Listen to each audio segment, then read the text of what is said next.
ദിവസം മുതൽ സോഷ്യൽ മീഡിയയിൽ ചർച്ചയാകുന്നത് ഒരു തമിഴ് സീരിയൽ നടിയുടെ വാർത്തയാണ്. ഒരു നഗ്ന വീഡിയോ ലീക്കായതിനെ ചൊല്ലിയുള്ള വാർത്ത. ഇതിനെക്കുറിച്ച് ശ്രീലക്ഷ്മി അറക്കൽ പ്രതികരിച്ച് രംഗത്ത് വന്നിട്ടുണ്ട്. ഒരു സിനിമയുടെ ഓഡിഷൻ എന്ന് പറഞ്ഞ് 2-3 ഊള ആണുങ്ങൾ വീഡിയോ കോൾ വിളിക്കും. അവർ പറയുന്നതനുസരിച്ച് ആ നടി പല കാര്യങ്ങളും ചെയ്യുന്നു.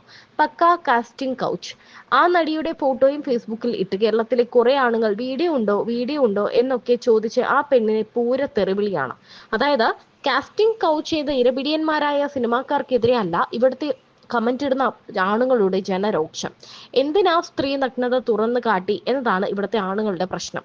ഒരു തൊഴിൽ ചെയ്യാൻ വേണ്ടി സ്വന്തം ശരീരം ഇഷ്ടമില്ലാത്ത രീതിയിൽ ഇഷ്ടമില്ലാത്തവരുടെ മുന്നിൽ പ്രദർശിപ്പിക്കേണ്ടി വരുന്ന വൃത്തികെട്ട സാമൂഹിക സാഹചര്യത്തെക്കുറിച്ച് ഈ ആണുങ്ങൾക്കൊന്നും പറയാനില്ല എന്നത് ഈ കേരളത്തിലെ കമന്റ് തൊഴിലാളി ആണുങ്ങളുടെ മനസ്സ് എത്രമാത്രം മലിനമാണ് എന്ന് തുറന്നു കാണിക്കുന്നു. ഇങ്ങനത്തെ ആണുങ്ങളുടെ മുന്നിലൂടെ ആണല്ലോ പാവം പിടിച്ച പെണ്ണുങ്ങൾ അനുദിനം യാത്ര ചെയ്യേണ്ടി വരുന്നത് എന്ന് ഓർക്കുമ്പോൾ ഇതുപോലെയുള്ള ആണുങ്ങളോട് ഉള്ള വെറുപ്പ് കൂടുന്നു.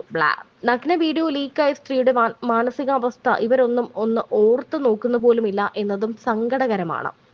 വ്യാജ ഓഡിഷന്റെ കെണിയിൽപ്പെട്ട് തമിഴ് സീരിയൽ താരം ഒരു ബിഗ് ബജറ്റ് ചിത്രത്തിലെ വേഷത്തിനെന്ന വ്യാജേന താരത്തെ സമീപിച്ച തട്ടിപ്പ് സംഘം ചില രംഗങ്ങൾ അഭിനയിച്ചു കാണിക്കാൻ നടിയോട് ഫോണിലൂടെ ആവശ്യപ്പെടുകയായിരുന്നു. നഗ്നമായി അഭിനയിക്കേണ്ട കഥാപരിസരമാണെന്നും അതിനായി ചില സീനുകൾ ക്യാമറയ്ക്ക് മുന്നിൽ അഭിനയിച്ചു കാണിക്കണമെന്നും വിളിച്ചവർ ആവശ്യപ്പെട്ടു.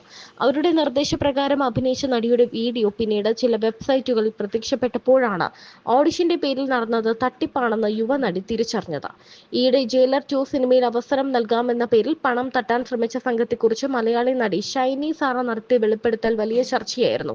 രജനീകാന്ത് നായകനായി എത്തുന്ന ജയിലർ 2-വിൽ നടന്റെ ഭാര്യാവേഷത്തിൽ അഭിനയിക്കാൻ അവസരം വാഗ്ദാനം ചെയ്താണ് ഷൈനിക്ക് വ്യാജ കാസ്റ്റിംഗ് കോൾ വന്നത്. തമിഴിൽ അഭിനയിക്കാനുള്ള ആർട്ടിസ്റ്റ് കാർഡിനായി 12,500 രൂപ ചോദിച്ചെന്നും മറ്റു താരങ്ങൾ സഹായിച്ചതുകൊണ്ട് മാത്രമാണ് താൻ രക്ഷപ്പെട്ടതെന്നും ഷൈനി അന്ന് വെളിപ്പെടുത്തിയിരുന്നു. സുഹൃത്ത് മാല പാർവതിയാണ് ഇക്കാര്യം സമൂഹ മാധ്യമങ്ങളിലൂടെ എല്ലാവരെയും അറിയിക്കണം എന്നാവശ്യപ്പെട്ടതെന്നും കൂടുതൽ പേർ തട്ടിപ്പിന് ഇരയായിട്ടുണ്ടാകാമെന്നും അന്ന് ഷൈനി പറഞ്ഞു.